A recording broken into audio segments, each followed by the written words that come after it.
News చూస్తున్నాం. లోక్సభ ఎన్నికలకు BJP సమర శంఖం పూరించింది. ఇప్పటికే 195 మందితో మొదటి జాబితా ప్రకటించిన కాషాయ పార్టీ రెండో జాబితాను విడుదల చేసింది. 72 మందితో రెండో జాబితాను రిలీజ్ చేసింది.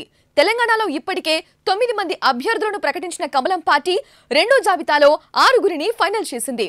మహబూబ్ నగర్ నుంచి డీకే అరుణ, ఆదిలాబాద్ నుంచి నగేష్, పెద్దపల్లి నుంచి గోమాస శ్రీనివాస్, నల్గొండ నుంచి సైదిరెడ్డి, మెదక్ నుంచి రఘునందన్ రావు, మహబూబాబాద్ నుంచి సీతారాం నాయక్ ను ఖరారు చేసింది.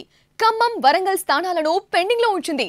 ఇటీవల బీఆర్ఎస్ నుంచి కమలం పార్టీలో చేరిన 4గురిలో 3గురికి టికెట్లు కేటాయించింది.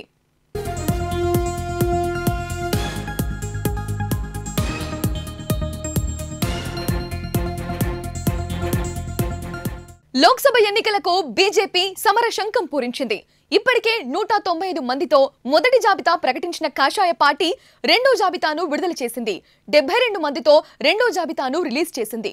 తెలంగాణలో ఇప్పటికే 9 మంది అభ్యర్థులను ప్రకటించిన కమలం పార్టీ రెండో జాబితాలో 6గురిని ఫైనల్ చేసింది. మహబూబ్ నగర్ నుంచి డీకే అరుణ, ఆదిలాబాద్ నుంచి నగేష్, పెద్దపల్లి నుంచి గోమాస శ్రీనివాస్, నల్గొండ నుంచి సైదిరెడ్డి, మెదక్ నుంచి రఘునందన్ రావు, మహబూబాబాద్ నుంచి సీతారాం నాయక్ ను ఖరారు చేసింది. ఖమ్మం, వరంగల్ స్థానాలను పెండింగ్ లో ఉంచింది. ఇటీవల బీఆర్ఎస్ నుంచి కమలం పార్టీలో చేరిన 4గురిలో 3గురికి టికెట్లు కేటాయించింది.